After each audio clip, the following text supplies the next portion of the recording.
Ahojte pri Evanjeliu, v krátkom videu, kde sa zamýšľam nad múdrosťou Kristovho Evanjelia vo svetle modernej psychológie, filozofie a mojej vlastnej skúsenosti. Keď sa pozrieme na vieru, na život človeka a tak ďalej, tak sa pýtame a hľadáme alebo kladieme si otázku, dobre, tak ako Boh reálne, konkrétne vie pomáhať v živote alebo byť účastný na živote človeka, nebyť nejaký vzdialený, ale naozaj sa môže Boh stať súčasťou nášho života, môže ovplyvňovať, riadiť dejiny, riadiť náš svet. Sú dva extrémistické pohľady. Jeden, ten extrémistický pohľad je taký materialistický alebo ateistický, kedy proste človek je možno, že dielom náhody, sme tu sami a čo si sami nespravíme, tak nebudeme mať ako ľudstvo. A druhý extrémistický pohľad je nejaký taký fatalistický, osudový, že Boh všetko riadí, všetko je aj tak vopred napísané, dané a my budeme robiť čokoľvek alebo môžeme robiť čokoľvek a nič na tom nedokážeme zmeniť, pretože všetko je už naplánované, napísané a rozhodnuté. A sú to dva extrémy. A pri extrémoch platí to, že väčšinou ani jeden, ani druhý nie je správny a že pravda je niekde v strede. Aristoteles to vyjadril veľmi pekným slovom a si všimol taký moment v živote ľudstva, že zväčša je správna tá zlatá stredná cesta. Arete, v preklade cnosť alebo excelencia, ten slovenský preklad nám nevyjadrí nikdy podstatu toho slova a ten obsah, ale arete je v podstate zlatá stredná cesta. Hej. Keď tu máme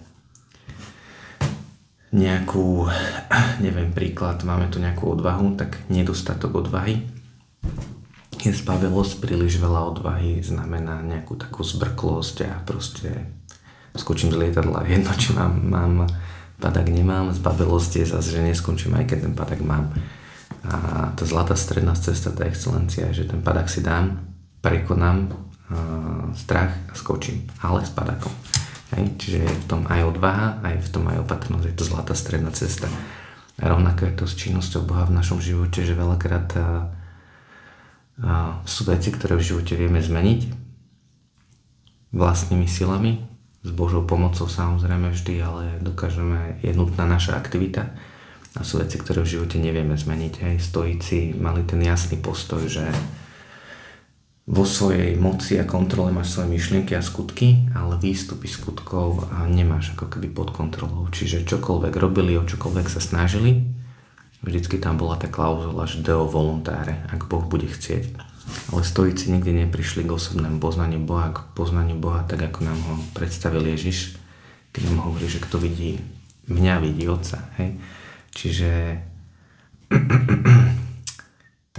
ten správny životný postoj je ten, že veci, ktoré dokážeš zmeniť, na ktorých vieš makať, zmeň a zvyšok odovzdaj a dôveruj Bohu. A ono to proste vždycky funguje tak, že není jasná tá hranica medzi tým, že kde je už pôsobenie Boha a kde je tvoja vlastná snaha. My sme pozvaní stať sa spolutvorcami nás samých a stať sa spolutvorcami tohto sveta.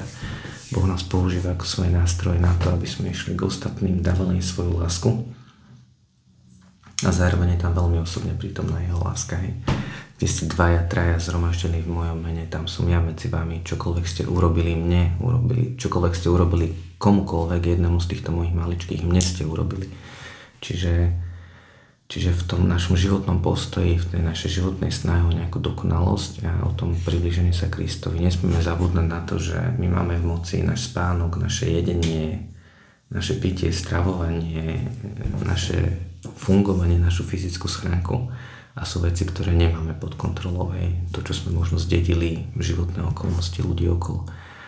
A celý život je o tom hľadať tú zlatú strednú cestu, že nespoliehať sa na Boha tam, kde ja sa môžem snažiť a môžem to doplniť svojou vlastnou snahou a naopak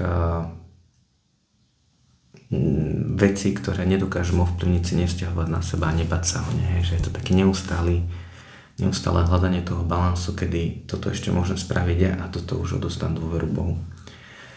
A o toto v živote ide, o tom to je viera. Nie je to ani jeden extrém, kedy to zdáme so sebou vlastnou snahou a vlastnou energiou, ktorú vkladáme do situácií a na druhej strane zase nespoliehať sa opovážlivo na Boha.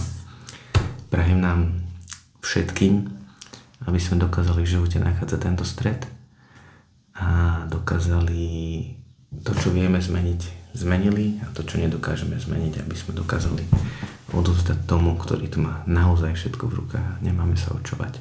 Majte požehnaný deň. Ahojte.